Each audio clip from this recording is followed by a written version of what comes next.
Can you hear me all right? Yeah. Okay.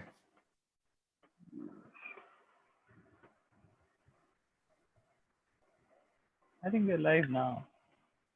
Let me just check.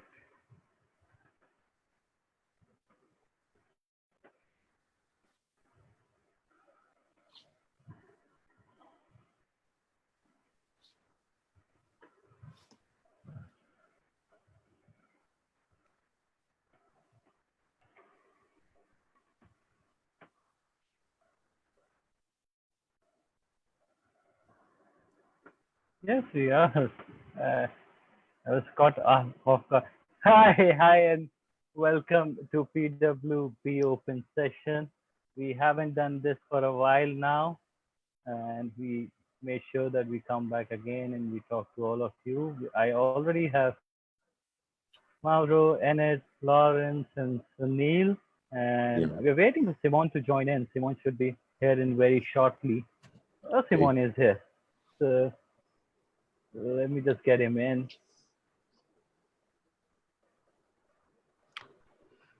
Hello there. We are already live, Simon.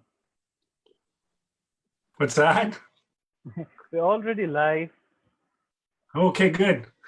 My batteries on my mouse died at 3 minutes. So I was dead. Isn't it always the case? Yes, that's right. So I was saying that we are back with a PWB open session, and we have Mauro, Enid, Lawrence, Sunil, Simon, and a couple of more people joining in. Let's start talking, and I would request anyone who is watching us live, if you do not have the login information, you can drop me a message on Facebook Messenger, and I'll share the information with you. It's just a casual conversation and chat we are having today. We want to talk to each of you, how you're faring, if you're what is the plan going back, if there is a plan of going back soon to the normal, if there is any normal.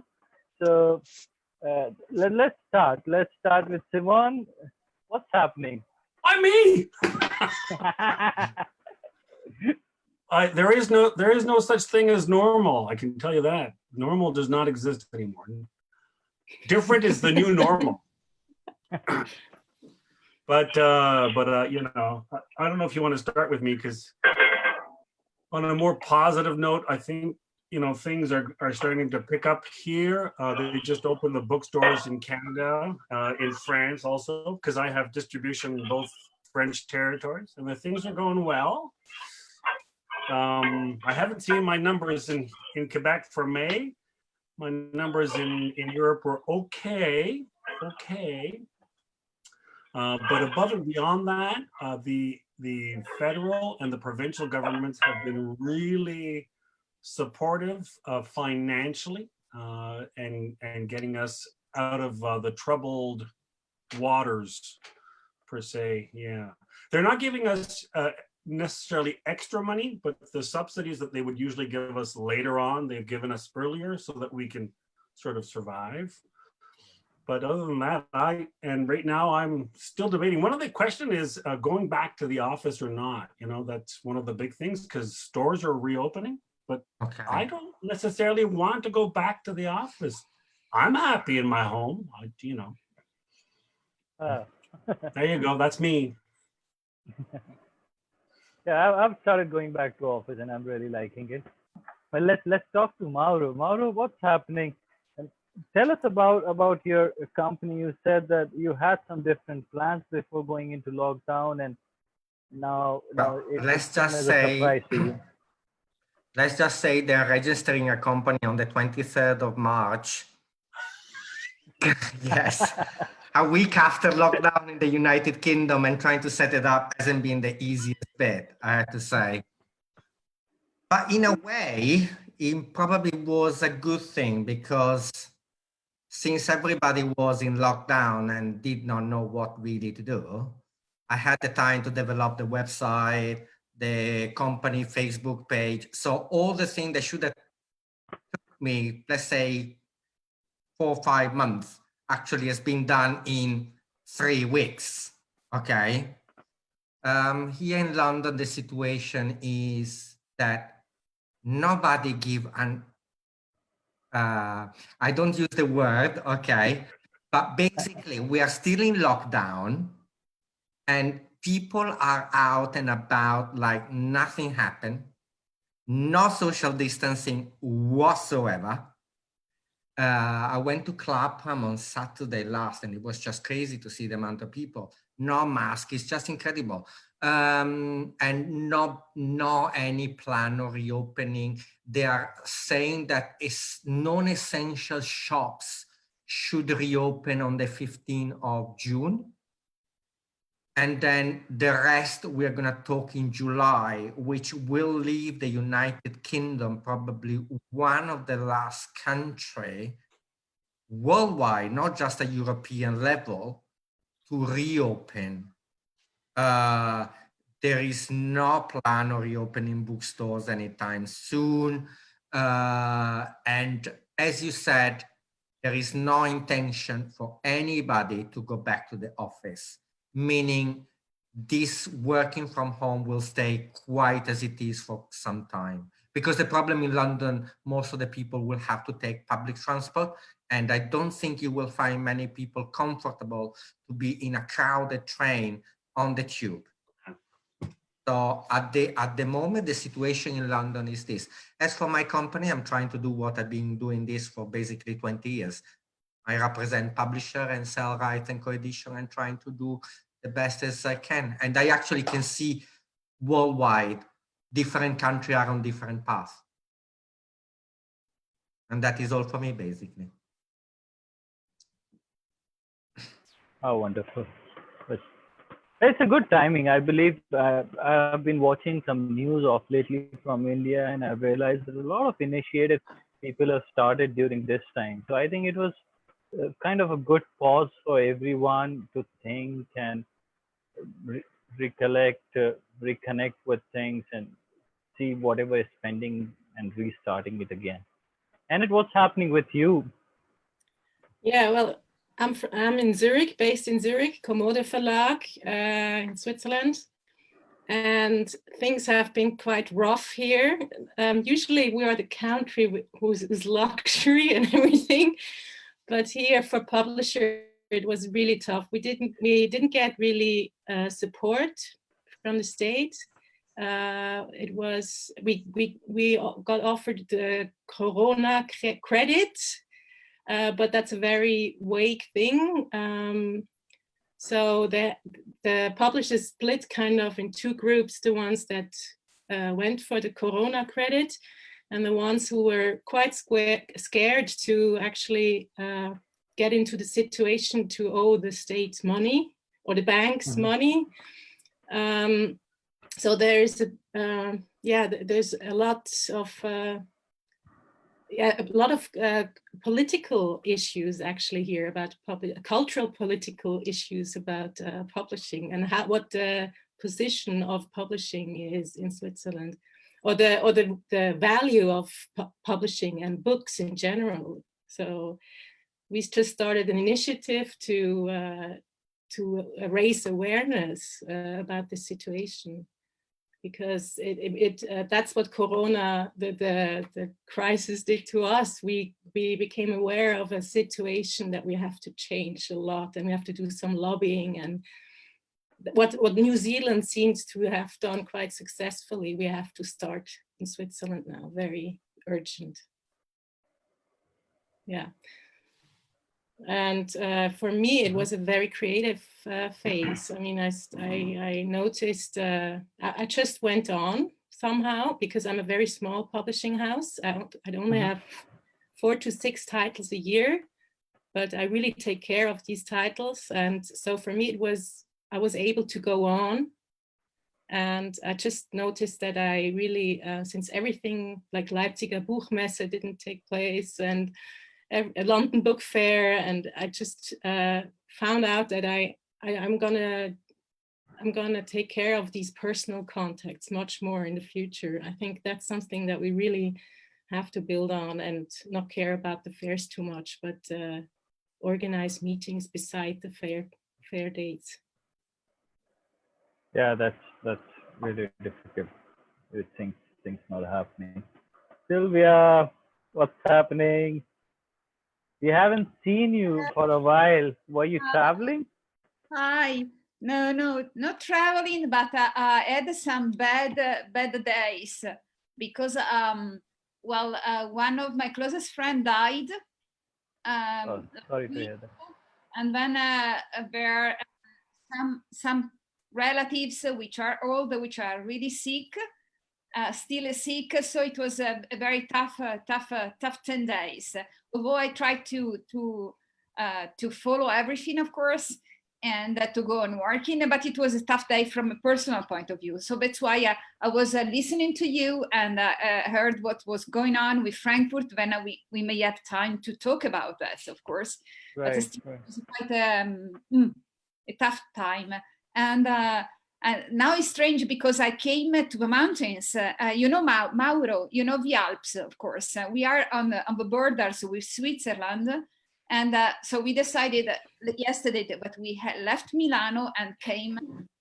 We had to cut, for 3 days, just to stay a bit calm. But what I can tell you is that I feel that it was really a shock what happened, because somehow it was a sorrow and an economic crisis which we kept everybody, especially in the Western world and the big worlds, which means India, China, US, Brazil, Europe, the big center, they were shocked. And of course, this is something happening everywhere in the world.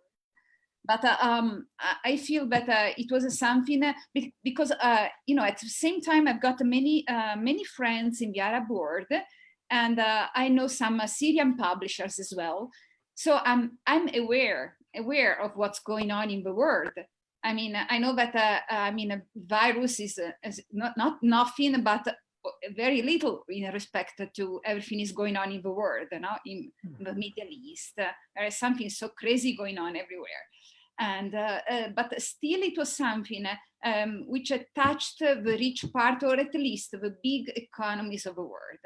And so I feel that somehow it asked people, communities, social identities to reconsider somehow. And I was very, very struck in our conversation because we had, frankly, some very genuine, it was a blessing, because it was a very good help. It was a soft help.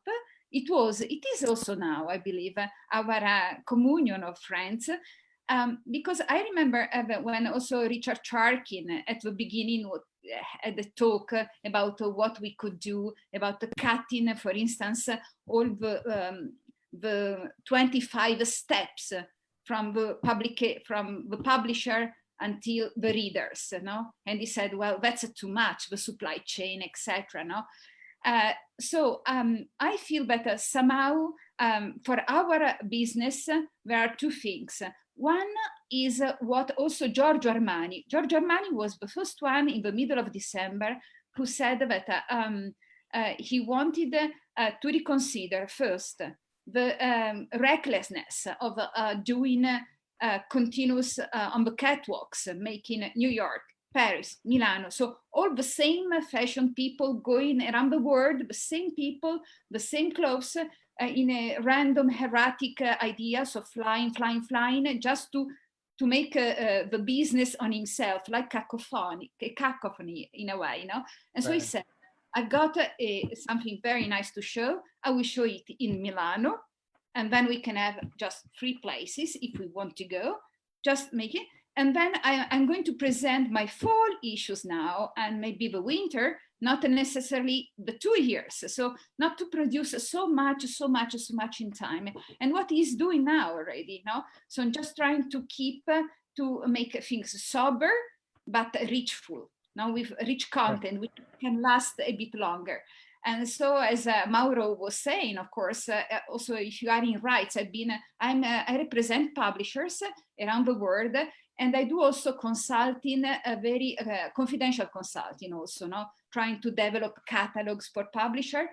And I saw that all my publishers in the world, of course, they are very cautious now in trying to find to rearrange a bit the contents, to put more value in that, maybe, And so this is the first reaction that I have, of course. And on Italy, I can just say that I don't know if there are many Italians, because today is Sunday, and it is a day that everybody trying to arrange something with friends and family, because it's a real first Sunday that you can do that, no? But in Italy, it is really, I believe it will be a collapse. I already know a lot of little publishers were closing down. So it is not hello, I'm closing, come on, etc. But it is really a disaster, because there are no subsidy at all for the publishing industry at all. Okay. And so we will see. But I see that anyway, many publishers were very active in ebooks. And now they are publishing. I saw today, for instance, as Mauro probably read every Sunday, Sole 24 Ore or Corriere, the big national on La Lettura, and they are, book, and they, most of the publisher, they try to keep update the public with ebooks, and now they are doing the hardback edition of that, or the paperback edition now, and there is seems some movement of the market. So I believe that the market is lively. Children books, they lost just, I believe, 14% of the sales in respect of last season. So it was really not too bad. We know children books, luckily enough, they keep on. Annette, go on with your children book. I don't have children books. I don't have children books. I'm sorry, but tough luck. But no, Simona is handling a lot of children. Let's welcome the new members. We have hello, we've got a few other people. Hi, sir. Oh, Pablo, now we see more than just your television or whatever it was we were looking at. They were cooking food. No, I was What's going on, Pablo? Yeah, excuse me? What's going on in your end of the world? What's going on here? Well, we are at least in this state, not in the whole country, but tomorrow we're going back to normal, just like that. And so people are in the streets from like 1 week ago. I don't see many people wearing like face masks anymore, and honestly, they don't really care a lot. And the federal government has said like next month, even though we're still like getting a lot of coronavirus cases every day, and multiplying it, and I think we're like the 8th largest in the world by the number of deaths. Now they are planning to reopen the country next month. Just like, I mean, they have like some kind of ideas in mind how to do it. So from Monday, bookstores in Guadalajara, I mean in the state of Jalisco, will be open, and very soon in the entire country. There's no any kind of support for the publishing industry. Actually, during this pandemic, the federal government took the opportunity to close all endowments for the arts and culture. So there's no more money. Yeah. Anyways, there was no money for publishing, but there's no money for culture in general, except for cinema, because Guillermo del Toro, he intervened. You know who Guillermo del Toro is, right? Yes. He's a very famous Mexican filmmaker. So he intervened, and I don't know how he did it, because it's really a tough thing to do, but he managed to convince the federal government to do not close that endowment in particular. So that's like the general panorama of the country, and let's see what happens. I don't know it specifically about publishers. I know there are some ones who are really struggling these times, but I don't have all the information on them. I know that in other countries in Latin America, they're having it in different ways. I mean, Argentina is still in quarantine, and mandatory quarantine. Colombia is a little bit the same. Brazil is kind of a disaster because of the president does not believe in that. But I don't know, maybe some other people from those countries join the conversation. They can tell us about a little bit better. But that's like the general panorama. In my case, as I told Prashant from the beginning, I've had a lot of work. I'm even selling rights. in these times. And there's other thing that I do. It's like editorial services. I work mainly with American publishers, and I've had a lot of work on that side, like a lot of work. So they're educational publishers. They make books for schools, and I've been having like Zillion. tons to do. Tons of things to do. Well, that's it. Hi, sir. What's Hey. up? Nice to see you all. Nice to see you after a long time. Hey, listen, Yeah, you moved to London from Sofia right before the Yes. lockdown. It wouldn't be the perfect timing. Just the best time to move anywhere. The thing is, I listened to Mauro actually told us already about the situation in London. So when you go out, you don't really understand what the real situation is. People are out. The weather is perfect. It's It hasn't rained since the 6th of March. Yeah. So it's pretty much surprising for me to be, in such an environment. Yeah, you're in a closed place, but London is just, sunny and beautiful at the moment. But yeah, I would say for me, as I work with Turkish authors and Bulgarian authors, this is my main concern. Even I'm based here. It's pretty much complicated as anywhere else. It's difficult time, but most of publishers they keep buying rights, which is promising. So I don't know. We're just in the same situation like anywhere else. Like we don't know what's gonna happen, how things will change. So yeah, personally I'm locked here, but yeah, I can't complain about both markets that I work with at the moment. Lost in London. Yeah. Okay. Great stuff. Hey, Andrew. Hey, you guys want to cross talk with each other? You guys feel free to go on. We have just done a bit. You guys. The can United start Kingdom, you talking. mean? The UK people. No, everybody, I hope so. yeah. Everybody. Yeah. You? Let's bring Andrew in. Andrew, what's happening? Yes. Hi. What is happening? Well, I'm in Scotland, so the rare British publishing person that's not actually in London. We are, as of yesterday, allowed to have 2 households get together, as long as we are physically distant from each other, up to 8 people. But only 1 household a day, and I'm not allowed to go 5 miles from my house. So that's the situation here, still pretty much locked down. But as I think Aisha and Mauro have said about London, there are a lot of people ignoring that and just doing what they want. So we've got people going on holiday in the Highlands from Glasgow and Edinburgh and being really irresponsible, frankly. We are on a different set of rules to England. There's no sign of our bookshops opening, physical stores yet. I imagine it will happen maybe a couple of weeks after England. And in England, the stores are opening, what, in 2 weeks? Is that correct? I think. Not everywhere. Not everywhere. Yeah. So, but our schools are closed until August, mid-August, which is when our summer ends.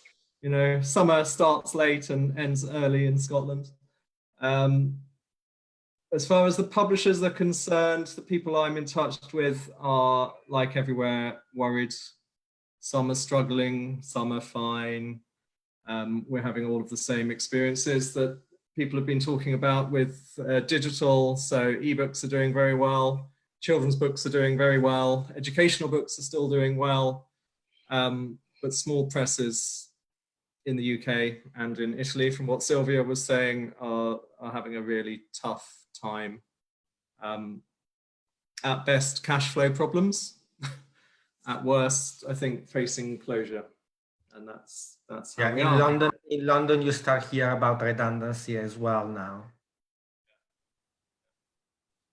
In the world, I mean. Don't you all want to move to Canada? I have family in Ontario, so maybe. There you As go. long as your publishing house is Canadian, you know, you could get access to quite a bit of help. Come in. I mean, there's lots of room here. We love No. publishing here. Not so much in the that's UK. There's a task force, I think, been set up for culture generally, and publishing has been completely excluded from that.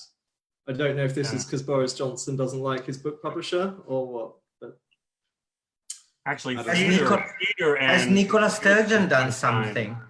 well, there is a fund. I actually put a link in the group the other day about it. It's not huge, but it's something. There is support for publishers and actually any cultural enterprise from the Scottish government. Okay.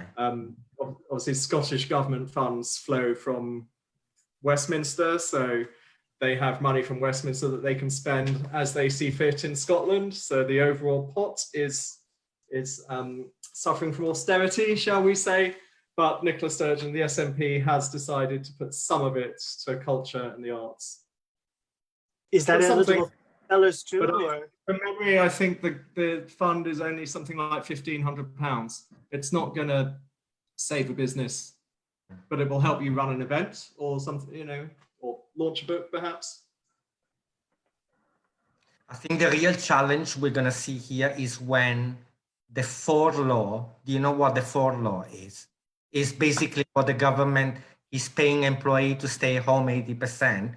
When the furlough will be gradually reduced to cover less of the salary, I think that is when we're going to see the real crack emerging in the publishing industry and everywhere in the UK, even though they're extending it to October now, November. The government is covering 80% of salaries up to late August. July, possibly Yes. even the end. And then from there, employers are expected to put their employees back to work part-time, and the employers pay for that part-time bit and the government covers the rest, but still only up to 80% of salary. It's better than nothing. And It what are the is. criteria for getting that 80%? Everybody that is under £2,500 salary. Yeah. In Spain, we have a similar But thing. you can't work.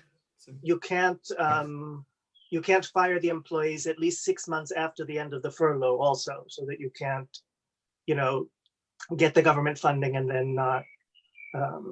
In Spain here, we do also have, I mean, I run a publishing house that's based in the US, but I live in Spain and work as a translator here. And they do have, if your income for anyone who's a self-employed person, which includes, you know, if you run a bookstore, you're self-employed running the shop sort of thing. So anyone who had to close a shop, which could be a physical store, let's say you're a massage therapist, whatever it is, or freelancers, if your income has dropped more than 70%, you're eligible for income replacement. For how long in Spain?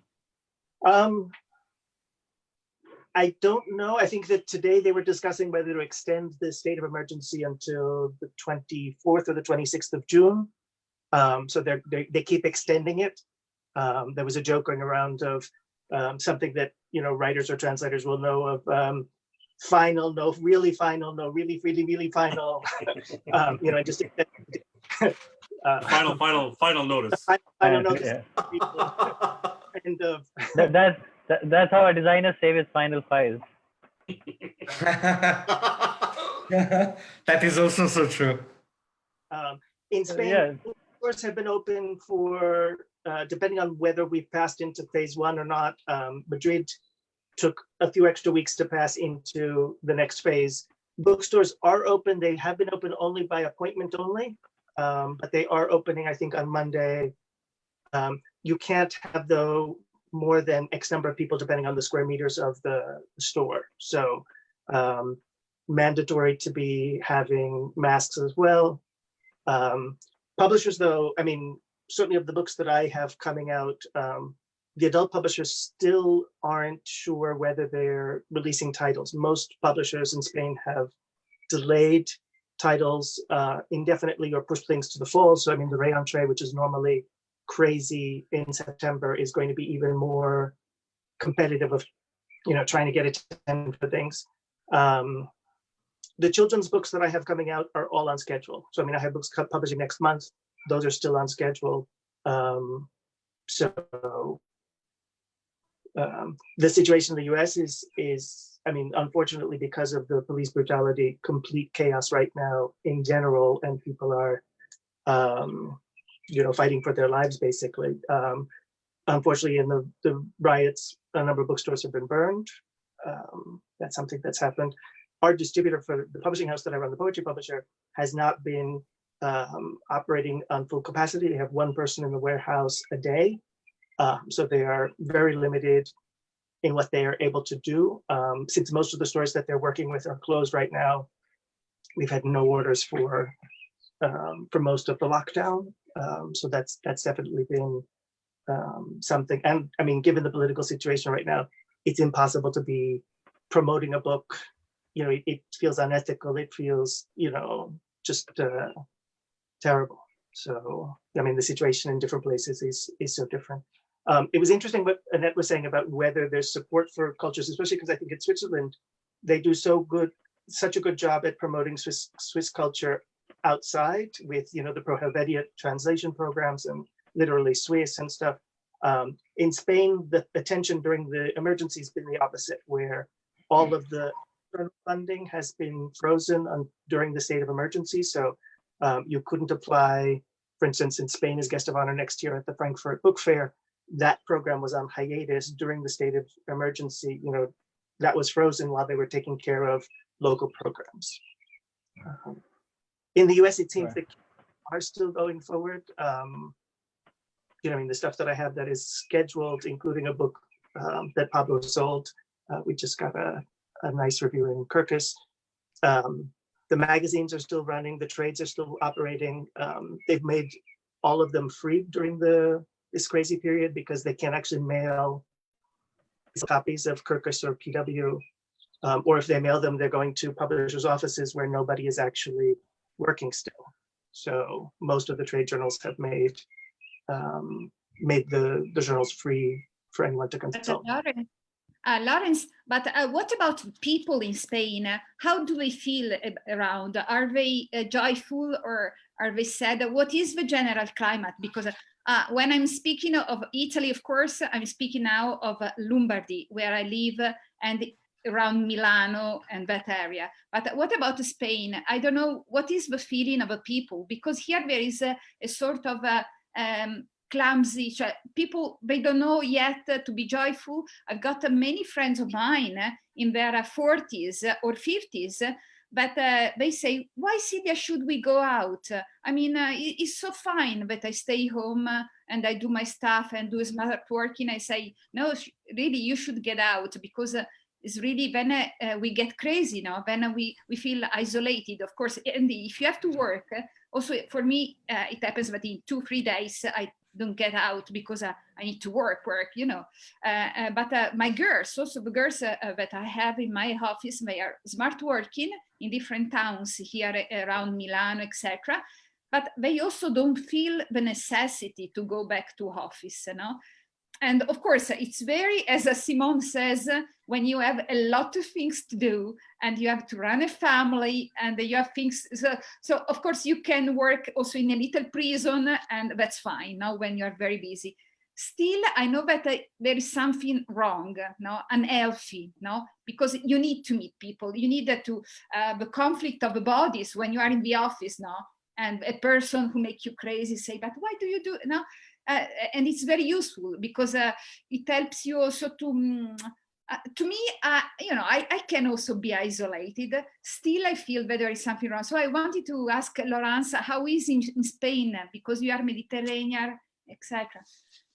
I think that people have been very frustrated and are really happy to, you know, that we're coming out of the lockdown. It's also true that, we were very strict with our lockdown, and our numbers came down. People do respect it. Just because we're opening doesn't mean we have to go out, though. I mean, unfortunately, more and more people are starting to be more casual or less vigilant or less respectful. For a while, though, I mean, we've been able to do supermarkets throughout the time. And when I was talking to friends and colleagues back in the US, and I was saying that when you go to the supermarket, one, you had to wait online outside because there were only limited number of people who were allowed in. You had to wear a mask, and they give you gloves. So even if you're wearing gloves, you have to wear the plastic gloves that they use at the grocery stores so that you don't touch the produce. And all of my American friends were like, we don't have those. I mean, they're not used to, wearing a plastic glove before touching all the apples or whatever and getting germs over everything. So, on some level, that is still in place. I just because we are coming out of it, I still haven't been going out very much. So I took the garbage down though the night before last on Friday, and I live. The carpet is good. That's fine. That's why. I live on the 7th floor of an apartment, so I don't have greenery. I'm not in a house. I'm in an apartment building. And because it was Friday night, and because the terrazas are open, there were so many people going past, and you would see people. I saw a lot more people without masks than I've been seeing when I've been out on the street during the day. So suddenly, and when you see on the television without, at the terrazas, nobody has a mask on because you're there, but they're still crammed too close together. Spain is a very social country, and so much of the book business happens around socializing, around drinking, around eating and stuff like that. So, it has paralyzed a lot of work here, and also the socializing. So a friend of mine, I don't run, but a friend of mine who runs, he says he went along the Madrid Rio. We have an old riverbed course, and he said it was just so full of people. So because everybody was just crazy to go running and take advantage of being able to go running in the park. So for me, it was a shock when maybe 3 weeks ago I started going. The lockdown had eased up enough that the chiropractor opened again twice, 2 afternoons a week. And so I walked from my house around the Retiro Park, and it was just shocking to me that, everything had bloomed. It was so green and lush, and because nobody's going through there, it's just overgrown. I was also glad that I was wearing a mask because there's pollen everywhere. Allergies, it was just,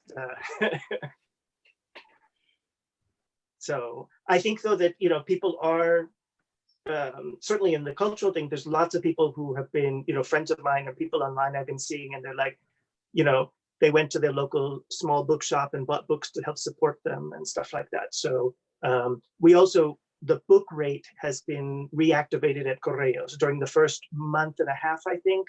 We have a special rate in Spain for sending books, which is a very low rate.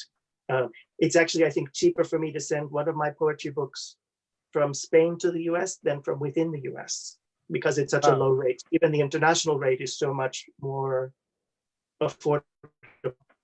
Wow, that's wonderful. So before we move forward and I bring in Tariq from Morocco, I just want to tell everyone who is watching us live, if you want to come on board and have a chat with us, just drop me a ping and I'll share the login details with you. Tariq, tell us about Morocco.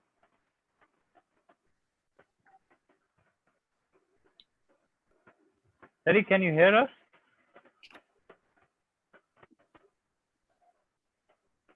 I think there was some issues with Tariq's audio, and he messaged me as well. I think he's not able to hear us properly. But Fatima, what's happening in Egypt? Hey. let everyone ask Fatima. Fatima, what's happening in Egypt? Hello, how are you? Hey. Hi, Mara. Ciao. Ciao. Ciao, Sylvia. Ciao. Hi, everyone. How are you? Okay, Tell us regarding about yeah. you. Yeah. In Egypt, we didn't close. We didn't have like a full lockdown, but libraries are working on the delivery, or also delivery orders to homes. We deliver door to door. That wasn't happening before, but after this COVID-19 crisis, we deliver it to homes. If you like purchase over a sum of money, we can deliver for free. Also, publishing houses are doing the same. They deliver their books with discounts as much as they can. But unfortunately, most of them had to get some pay cuts. They had to terminate some employees' contracts, which is not good, but they couldn't bear the crisis anymore. But for our company, things are going like, well, we can't say like very well, but it's going normal. We are trying to handle everything with the home deliveries and everything.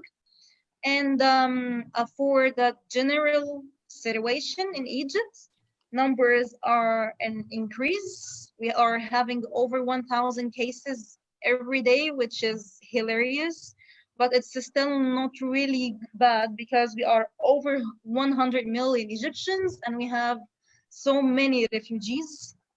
So it's not really bad, but still it's a bit dangerous, and things became like very close because we have some people we know, like more close family members, friends that got affected, sorry. So we are trying to survive, and we are a bit struggling, hoping to get done with everything. Right. Yeah. And apart from that, let's bring in Sunil. Sunil, what's happening in Pune? I know for Okay. sure that Pune is really difficult at this point of time. Yes, it is very difficult. I'm from Mehta Publishing House, western part of India, near Mumbai, based in Pune, Mehta Publishing House. Anita, I would just like to tell you, you should not say as a small publisher. You should always say I'm a publisher. So Well, I'm a great publisher, but the Right. house is Great still point. very That's, small. yes, that's right. That's right. So we have started. We have opened our office from last Monday. So we are working from 10 to 2 o'clock with 6 or 7 people, having a staff of 50 people actually. But some people are working from home. Those are typesetters or artists, editors, proofreaders. So it is going on. And ebooks, yes. With Amazon, we are doing very good. So it is like an increase of 68% in my books. Audiobooks are doing good. Unfortunately, I just concluded 2 film rights where I got a good amount, where I can survive for 2 months more with my staff members. And for all of you, I would like to say you can send me your catalogs. I'm a publisher where we are more in translations, majorly, of course, from English, but of course, other languages. I'm there. If you can send me the catalogs, surely we can just. I have to stop Sunil right now. He's soliciting business. That on is a very live good to hear. So we have done some Dan Brown books or Jeffrey Archer books, so we can just see those catalogs also. And that is the Sure. situation in Pune. It is like the same thing. In Maharashtra, 2,000 and 3,000 people every day with those coronavirus. So let's see from tomorrow. They have just announced that you can start your work with some people, most people in your office. So let us say it will go good. So it should be same in Delhi, Prashant. It's the same here, but we have started working 2 weeks ago. Almost 3 weeks ago, we started our warehouses. I've been going to office on an alternative basis from last 2 weeks. So Okay. I mean, I see a lot happening. I see a lot opening.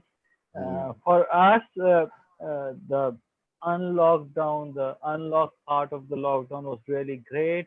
Yeah. Online, we have been selling really, really well, and Of course, the business is still 50-60% down, but a couple of on Amazon under 100, we have around 20 titles.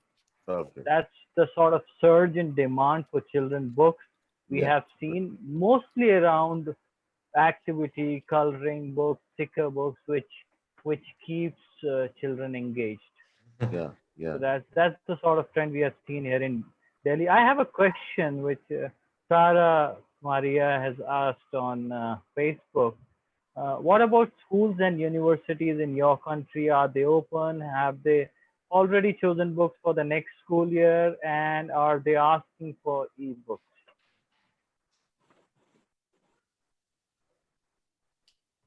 Does anybody wants to start with that? I didn't understand the question, sorry. Okay, so Sarah has asked, what about the schools and universities in your countries? Are they open? Have they already chosen books for the next school year? And are they asking for ebooks? I can start. Sure. First of all, remember that Canada is 10 provinces, 10 different programs. So I'm speaking about my province, not Ontario. My province decided that elementary and secondary school would only start back in September for my area, my city area. But outside of my city area, they opened up last week. It's complicated. Half of the kids are not going to school. And in other provinces, they just basically said no schooling until next September when school opens up again. In terms of publishing, the educational publishers have been bringing in the cash for the last 3 months for all the activity books that are going into homes that are being purchased. I was talking to a friend of mine, and he was saying that in a month and a half, he had as much orders as he would usually have in a full year for activity books to be sent into the Costco's of our world. So you can just imagine how much cash that brings in. So maybe we should turn to the educational publishers for support rather than the government. That's a great idea. Or turn yourself into an educational publisher. To answer the question about the ebooks, I've had a number of my Latin American publishers in both Colombia and Chile ask if they can expand the contracts to include ebook editions during the time when, so I mean, that is definitely something that's happening a lot. Here in Spain, the libraries have expanded the digital offerings that they have. If you have a library card, you can access quite a number of titles from the Spanish libraries. I don't think in the States whether, I know there's a lot of talk right now that a lot of the universities are not going to open physically in the fall. And so that's a big, not so much the children's side of things, the big issue for, all of the professors as well as the students, whether the campuses will be opening or not physically, whether it's dangerous or safe to do so, and how that is affecting the education for people. I mean, so many students don't have necessarily the technological access. There's a lot of inequality that people who don't have access to computers and things like that, to be able to keep up with the online classwork.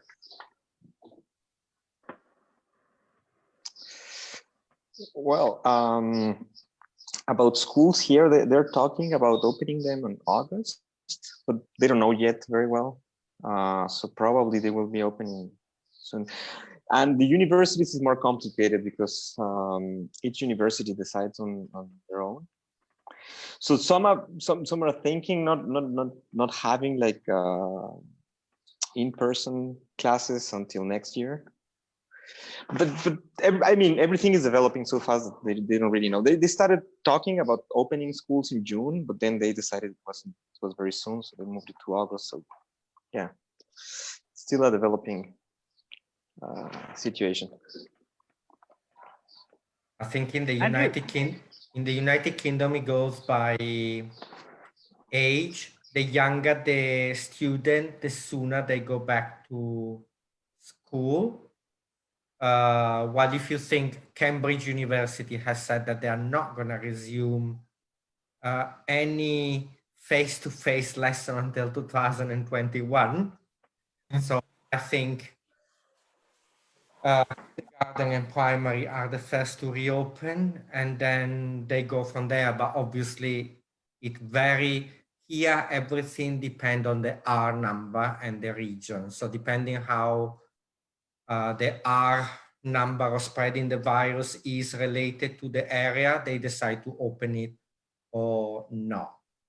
The other thing, I agree with what Simone has said, that people that are working in education and do activity books actually has coped much better because they had to do like home schooling, and then they had a lot of materials shipped at home. But on that, I will say that also adult publishers, which they have activity books, had done much better than others, apart from the fiction that which you can download it on your Kindle or whatever. But there's been a resurgence of coloring. So basically all those activities that were forgotten for the last 2 or 3 years has come back because obviously people were forced to stay at home. So people that have a very good backlist of activity books, not only for children, but also for adults, has done much better. Right. So same here in India. So we are still not sure when to start schools, university. We have been asked the university will start somewhere around September. Next, I think in June, they'll decide what to do with the schools. But as of now, I don't think as a country, we're really very prepared to use ebook. We, of course, are using a lot of Zoom for online classes. We are using a lot of WhatsApp for, teachers sending videos on WhatsApp and the sheets for children to work upon. All that is in progress, but nothing in terms of using ebooks as a tool. But Prashant, that is just a supportive thing now in India where it is just growing up. But for us who have uploaded the ebooks in a very large number, they are getting a very good sale. Because I have got my 1,400 titles on Amazon and Google. So I'm getting a good sale where, for a Marathi publisher or a language publisher, it is a good number and a good amount to get all those things in this situation. So where you can sustain for some little time also.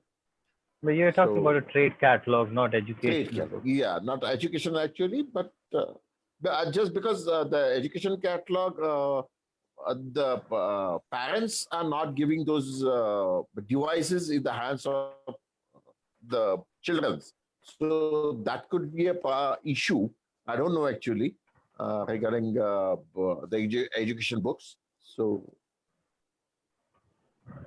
Yeah. Good. Andrew, how's teaching? How's teaching? Well, I started a job in a school just after Easter and we were in lockdown. So I haven't yet met any of the children at the school. I've only met the colleagues that interviewed me back at the beginning of March. And so teaching is not happening for me. For my children, it is continuing, but I'm sure a lot of parents are finding this. It's getting harder and harder to get them motivated. My older son is just turned 15, so his work is set for him and he kind of just gets on with it most of the time. But my younger son is 10 and that's tougher. To get him to do what he needs to do. And I think kids generally are suffering.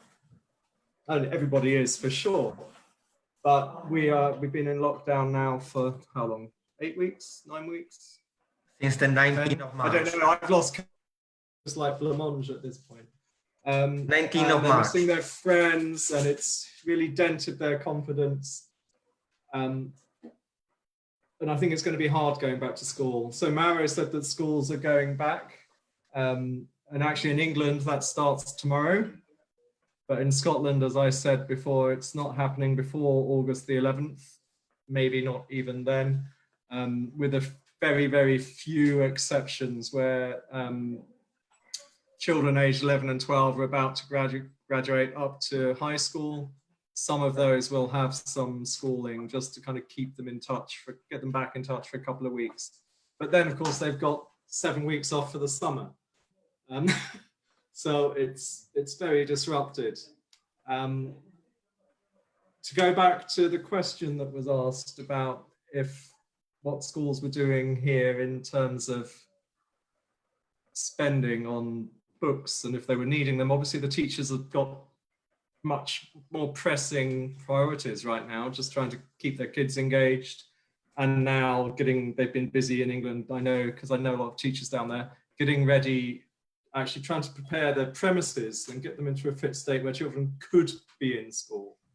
And some are opening tomorrow, some are not opening for another 2 weeks, just because they know they're not ready and they don't feel the environment's safe. So it's a really mixed picture.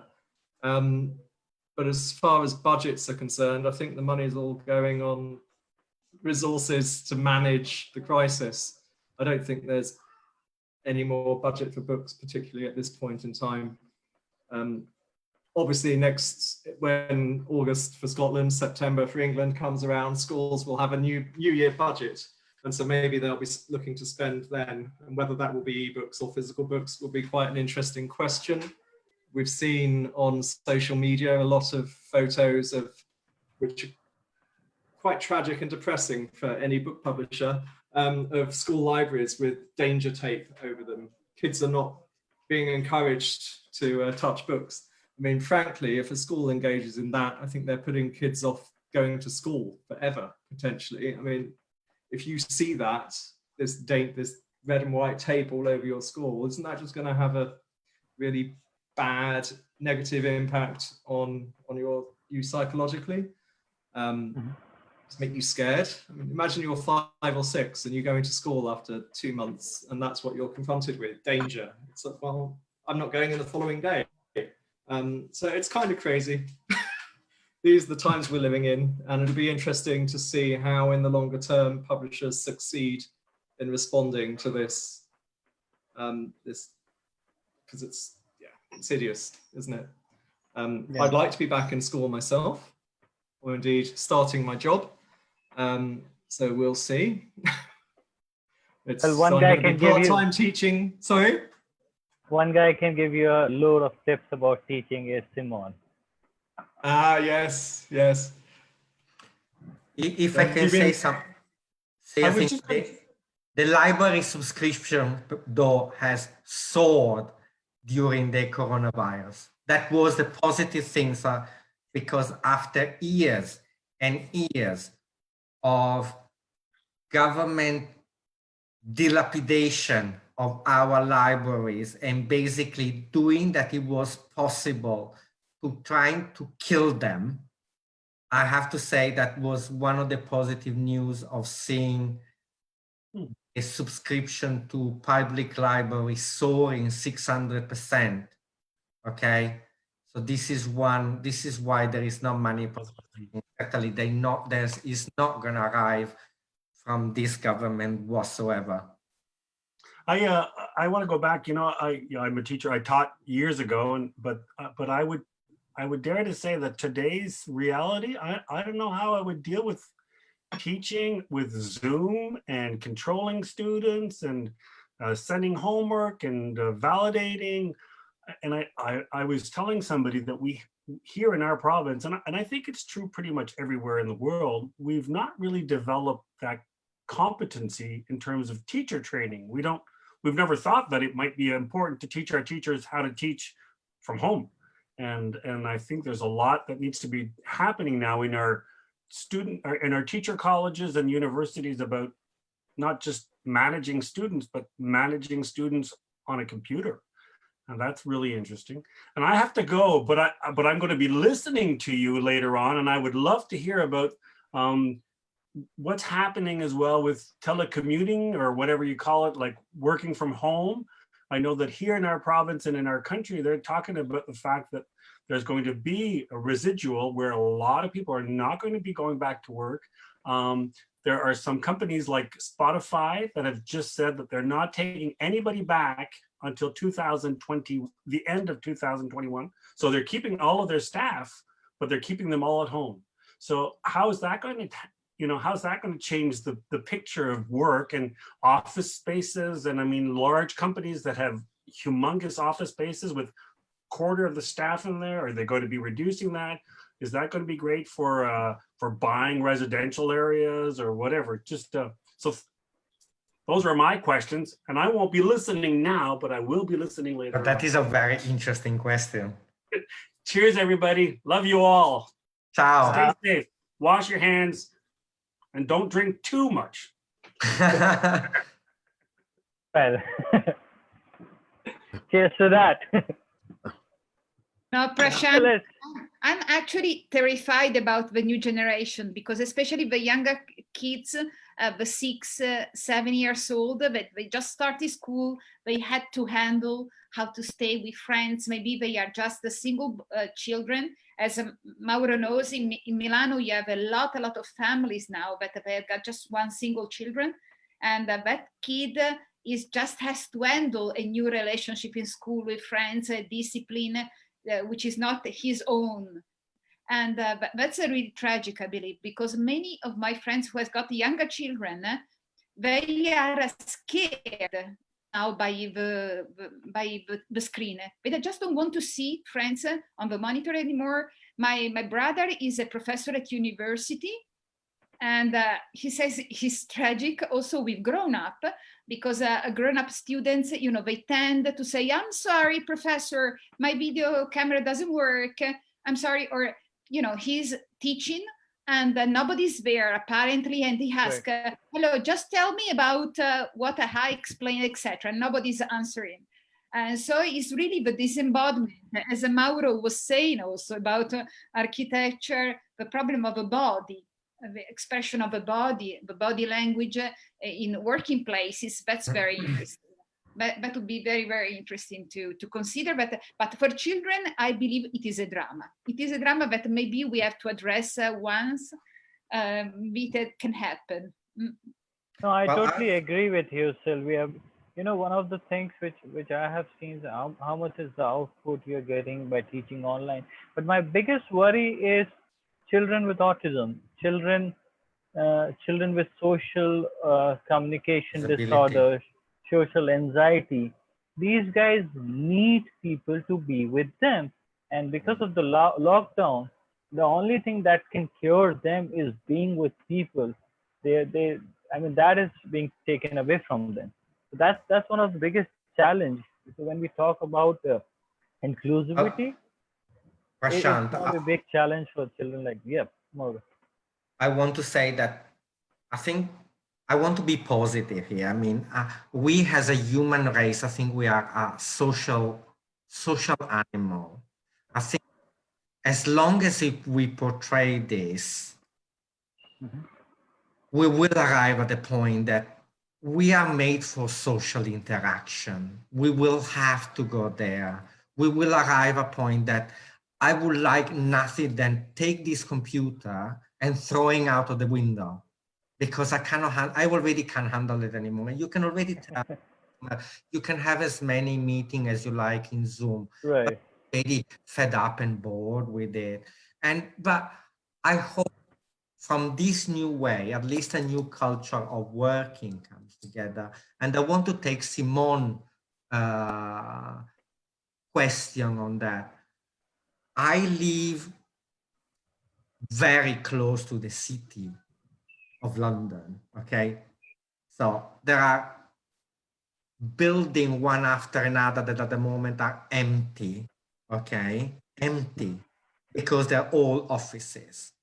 And I don't think they are going back. I mean, those massive building of offices after offices after offices, all empty. I think that culture will have to change, because I give you an example.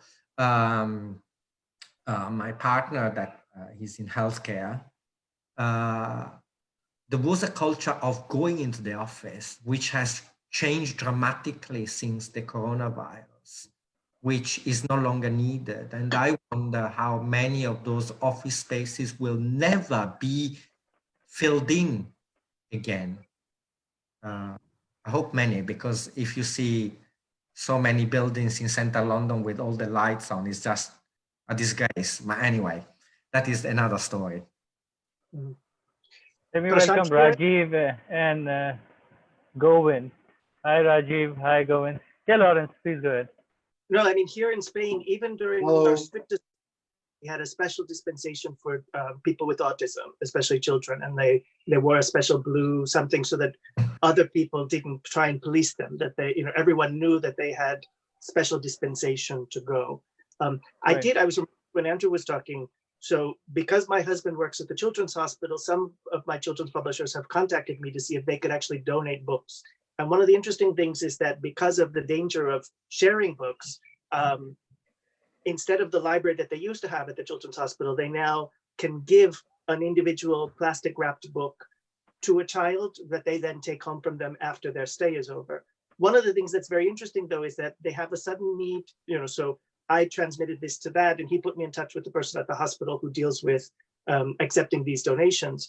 They have a real need for ebooks right now because they've had a lot of e-readers and other technological things that have been donated so that they have for each patient who's there, and those can be cleaned in between the kids, and so they need more ebooks so that they don't just have games on these electronic devices. So I did also want to mention when they were talking earlier, yesterday a friend of mine had posted a new program that the Ethiopian government has decided not to open schools, but instead they're launching a national distance education program using radio and workbooks. So I mean, that's something that I was fascinated. I don't have more details yet, but that as an alternative to just print or ebooks, using radio on a national level was something. And she was actually talking that it was really important that also a lot of adults who didn't necessarily have an education could also then take part in learning these, it was an opportunity on a national level of increasing the general educational level. So that was just something I wanted to mention. That was interesting. That was announced yesterday in Ethiopia. In the UK, you only have dispensation if you have to go for an eye test.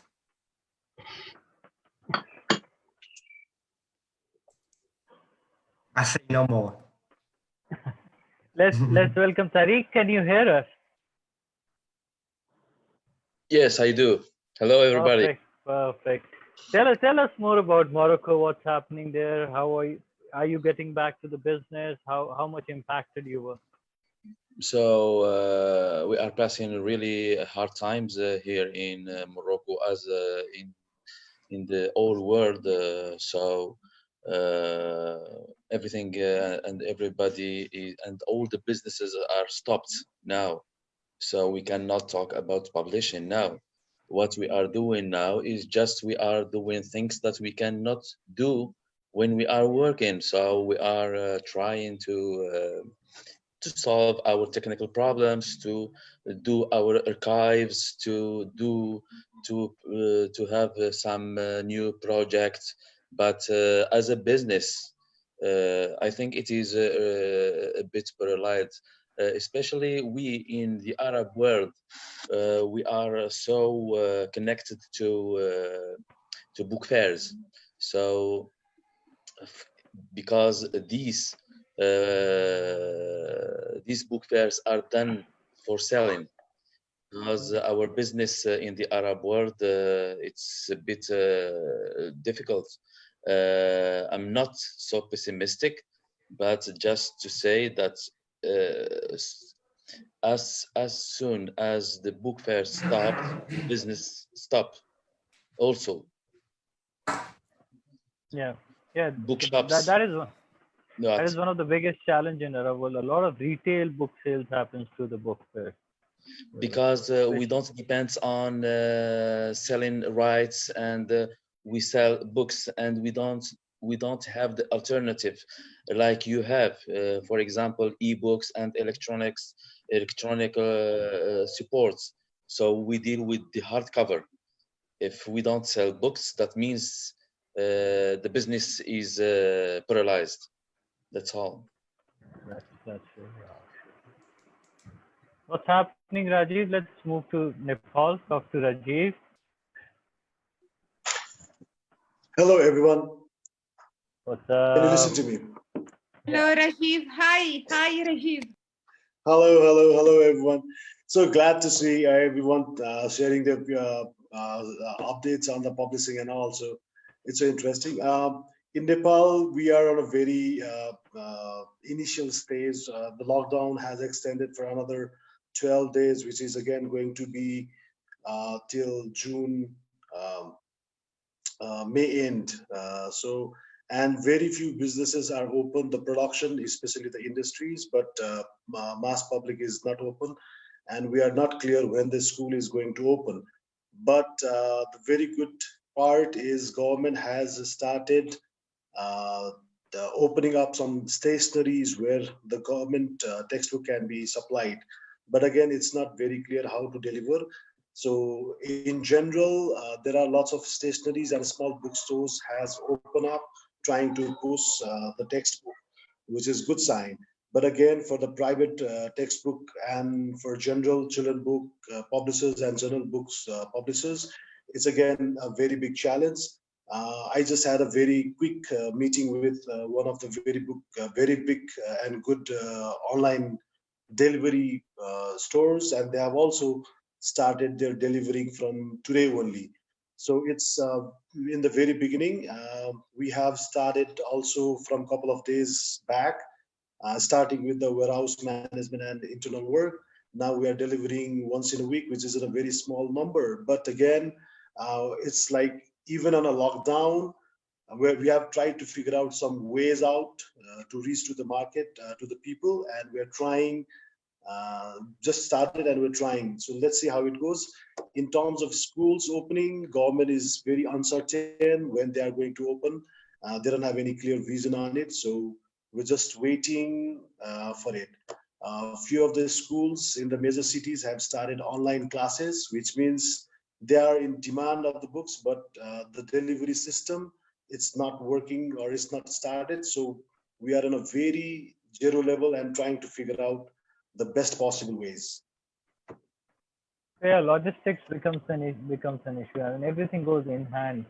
So even if you can send the books, you need to have logistics in place. The courier needs to work, and I mean, unless and until we think completely the entire supply chain open, we cannot be sure about delivering everything right on time. So yeah, I mean, it's Sarah. Hey, Sarah, how are you? My big mama, how are you? You're on mute.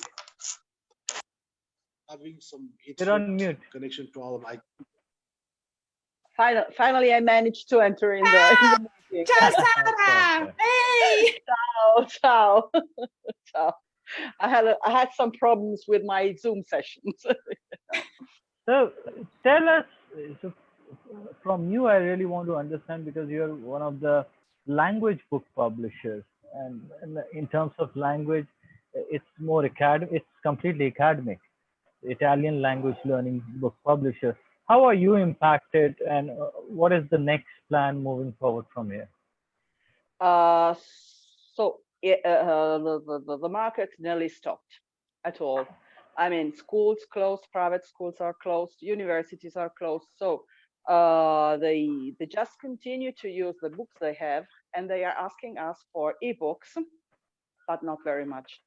We are waiting July to see if we will start again to work, because at the moment we just go to office twice a week in the morning, because we have just few orders. Everybody is waiting to see what will happen in September, when everything will start again, if they will go to the universities, if they remain at home and study from home, So we don't know really. We are just organized now with a platform in which we are putting in most of our titles, because most of them are requested online or such ebooks. And so let's see. And so we deal with a lot of universities all over the world, and the situation is not the same everywhere. We just stopped a lot of projects that we had with foreign universities, like for instance in Canada, with the Toronto University with the Italian department. We had a big project we have a big project to carry on, but until September, until everything will start again, we don't know how we have to go on this site. So just a very interrogative point at the moment. That's all. And I think this is for the languages in general, but for minor languages like is Italian, it's probably a bad situation now. Consider also that when there are economic difficulties, people don't study foreign languages. I mean, they study English, they can study Spanish, but they don't study Italian or other minor languages because they don't have money to do it. So they prefer to do other things because they need to do other things, not to spend money on these kind of languages. That's all. Yeah. Also, I think because part of the goals of learning Italian will be to visit Italy, and if there's not going to be travel, well, there's not money or the travel restrictions. Okay, that's true. That's true. That's why too. Exactly. So it's really a very big interrogative point. What's next?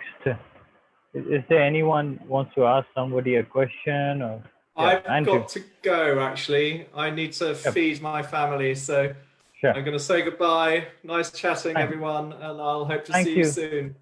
Take care. Thank you for dropping in, Andrew. Bye. Bye. Bye. We didn't answer the question of Simon yet with the offices. Oh yes. Sure.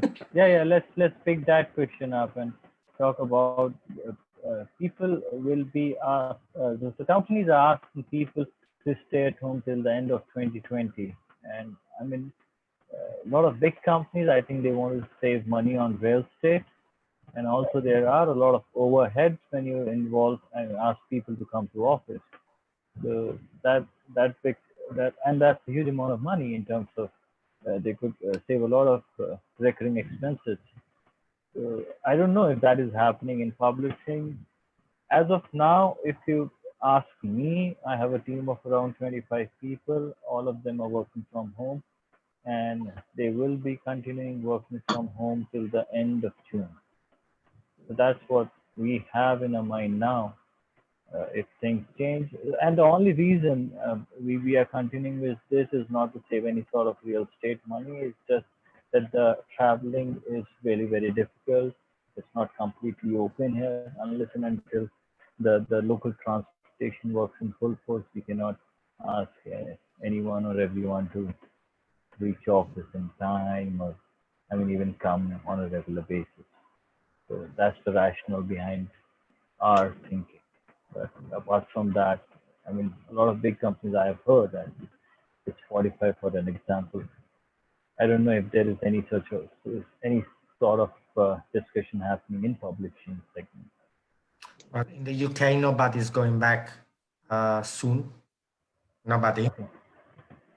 In France, I was actually having a meeting with Hachette on Friday, and they are allowed in the office 1 day a week.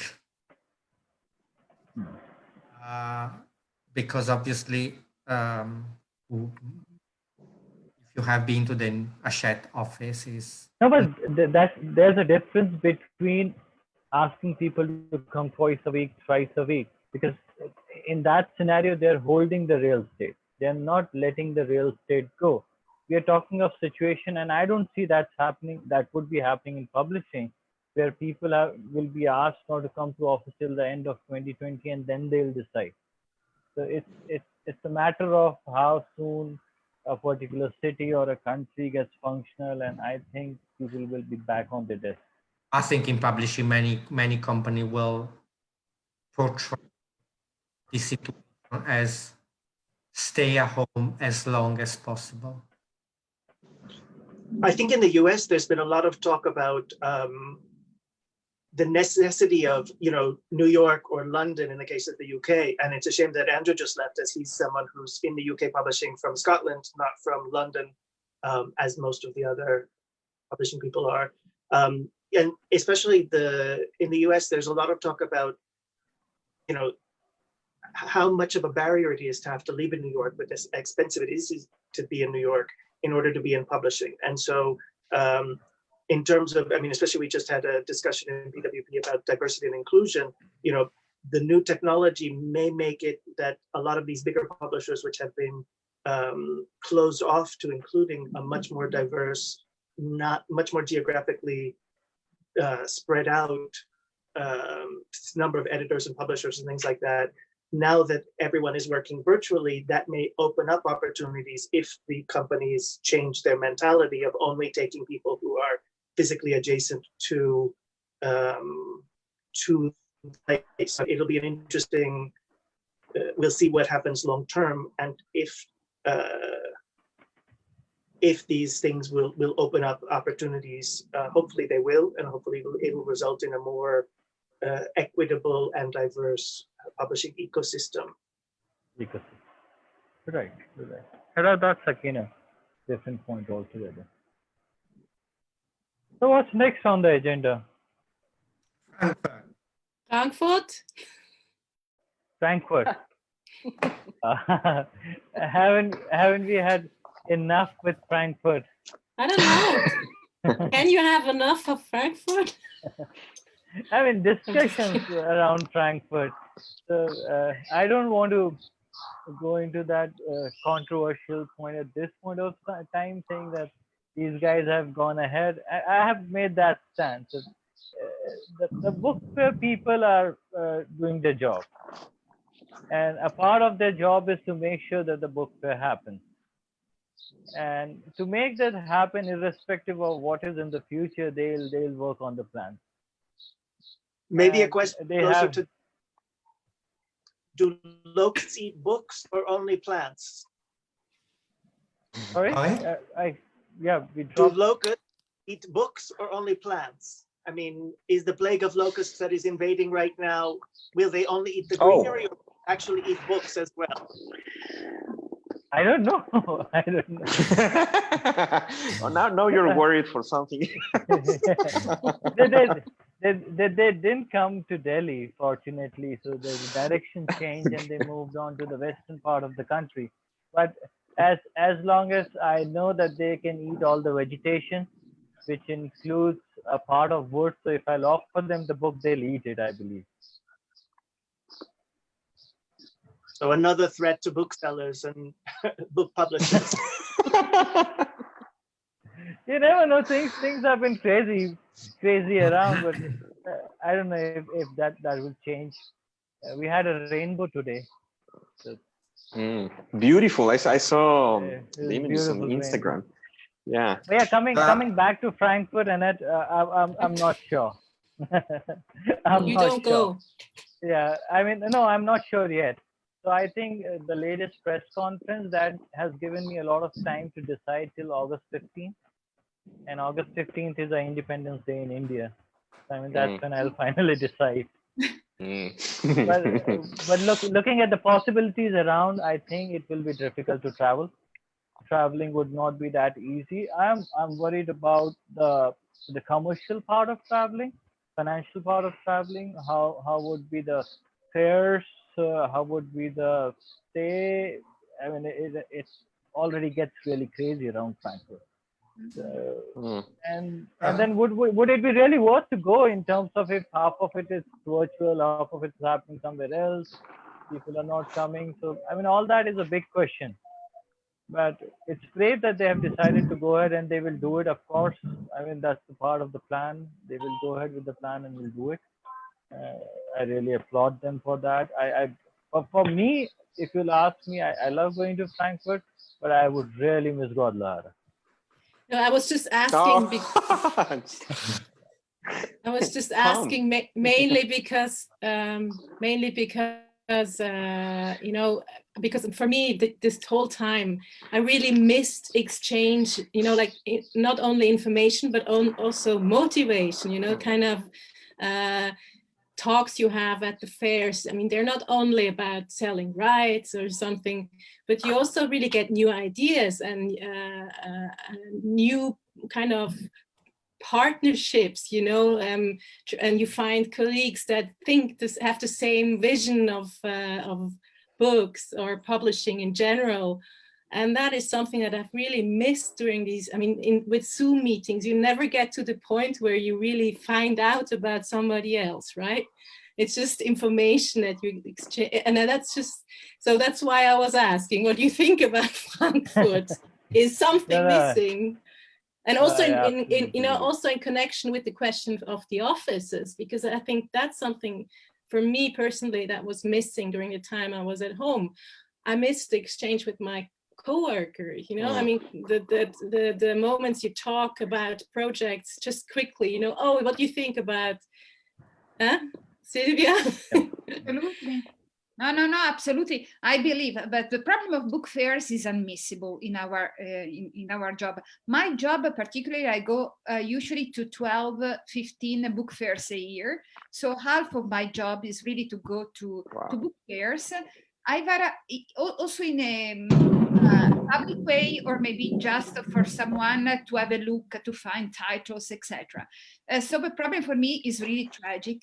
But what you say is really that the problem is that when you are intuitive, or when you are in the office, it's not like when you make a Zoom, it seems practical. And I understand the Prashant. I mean, he has got 25 people. It's so difficult to come and go, etc. It's a practical problem as well, a part of investment. But I believe that we are missing a big part, because when you go on, like in Skype, we make meetings in Skype, for instance, and in your Skype, I mean, you lose a lot of time. You lost a lot of time, and you start, while when you are making meetings with people, it's just, as you say, quick, one as an idea, say, but Annette, did you call that person? Correct, you're right. Just, I do that. That's great. We could use that. I mean, it's much quicker when you have a body connection somehow. Eyes, you see that there are doubts, etc., suspicion. So about Frankfurt, I believe that one of the problems of Frankfurt, it would be European. They already planned to cut it in half at least. That's sure, that's evident, because they already said that Hall 5 has disappeared. Okay, literary agents will be probably in 6.2, 6.1, so they will give a complete hall to literary agents to avoid cramming, etc. So that is clear that they are making. I asked about business center. There is no business center. They said, well, if you want to have a table, you will have a table and you buy a table. So business center is getting inside the literary agents center. I believe that the big problem, and also probably as Jürgen Boss said, that there is much money given by the Hess to make it possible.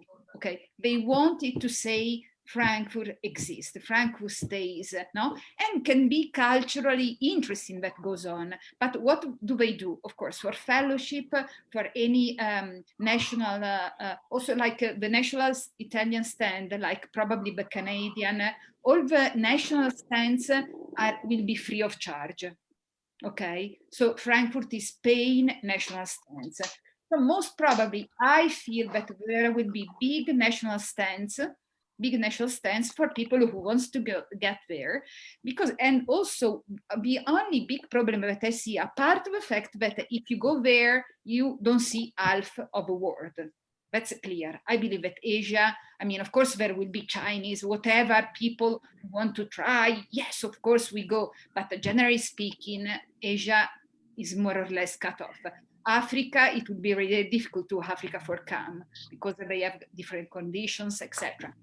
So I believe the big also problem, practical problem, is also that half of a book fair is done when you stroll from one place to another. And okay, Jürgen said that usually they have 3 meters, and now it will be 6 meters. Okay, but when I stroll, my problem is not only of getting to a place, but just take a book, looking at that. Okay, so that's would be something physically, I feel quite impossible, unless it happens like now that going through the summer, at least in Europe, we are going to have a summer, of course, now. Summer, I mean holidays. So unless the culture, the mentality, because the virus most probably will be going very small, and people anyway will go because they will get used, like now in restaurant, because I'm here in the Alps now, and I'm totally, there is no way, no people with mask, nobody, and we are just, 300 kilometers from Milano. And Milano is totally everybody with mask, police around, etc. So we are still at risk because still people are dying, not many, to be sincere. So I feel there will be a feeling of people to get around. So maybe it will be just reduced.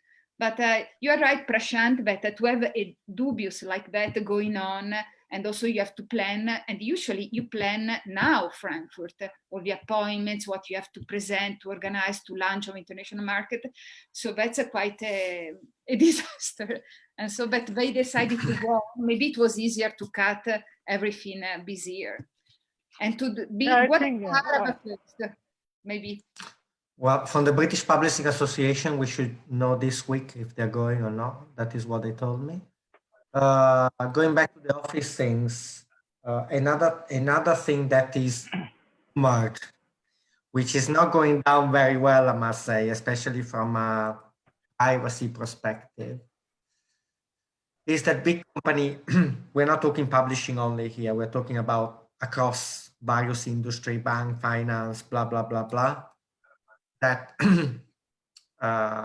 if they're not able to create a rota in which they're going back to the office, basically the office is full only in certain amount of percentage, and then they change 1 week. There is a feeling that the company would like to test their staff to see if they have the antibody or not, which is a big discussion in the UK because it causes many problems. How can you as a company impose me to have a test and to find out if I have the antibody or not, and then tell me if I have the rights or no rights to go to work or not? And are you sort of discriminating me on that basis or not? So this is a big challenge at the moment, but I know especially the financial sector is really much pushing for that. What happened? Yeah, they are. So I think at one point of time, tests would be necessary for everyone. So I think our best hope is now if we get the antiviral soon, or maybe we get a vaccine soon. If that happens, a lot of our troubles will just vanish or go away, and we might. Wonderful. What is that? Vodka. Do not tempt me. No. Listen, guys. This is Zebrowska from Poland. It's you know that Zebrowska. It's morning for Frankfurt. I would like also to ask something to which Sarah Maria said earlier about university. A lot of my friends in London are teachers at either the King's College or what is the other one in the center of London? I remember now. UCH, okay. And they have seen a dramatic drop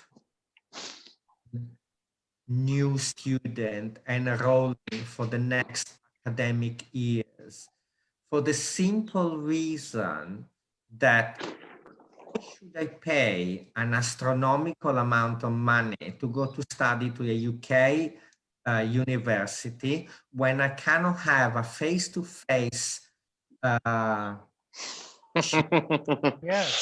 with a teacher that is actually zooming in on a screen, and I can actually do that tutorial, something like Coursera or whatever, because I can save the money. So apparently the number of students, that was for professor that she's teaching at the King's, and she said that she's very worried of the number of students that have dropped or are not enrolling in the next academic year because they don't see the point of spending the fee. Cool. In that sense, do you think they are entitled for a refund if they have enrolled for a program? I don't know. I mean, because I know someone very close to me. She is now in NYU for the publishing program, and she landed in February. The lockdown starts in March, and she has been doing Zoom classes. So she had to travel all the way from Delhi to New York to do the Zoom classes. Oh. Anyway, guys, I I need to drop off myself, and thank you. Yes, sir, we are wrapping up the session. We are wrapping up the session right now. And thank you, Mauro, for coming in. You're welcome. Thank and you, have a Sylvia, lovely evening, everybody. Okay. You too. You too. Stay safe. You too. Thank you, Sarah, for coming Ciao. in. Thank you, Rajiv. Ciao. Thank you. Ciao. Pablo, but you have no Dimmi. You have no tequila. No, I have plenty of tequila here. Pablo Like, is you wanna see? tequila. I have Okay. Pablo is tequila. Well, here's some of the tequilas I have at home, just like these ones, and these ones, Okay. and these ones, and then there's more here. But I think I'm going to settle for a mimosa because it's noon here, so yeah. Or He's maybe building it up. a spritz. Yeah. So we should make Something like really a meeting at a cocktail time, like now. It would be nice, and we can propose some very good aperitivo, etc. Okay. That wouldn't be bad. Good. Thank you.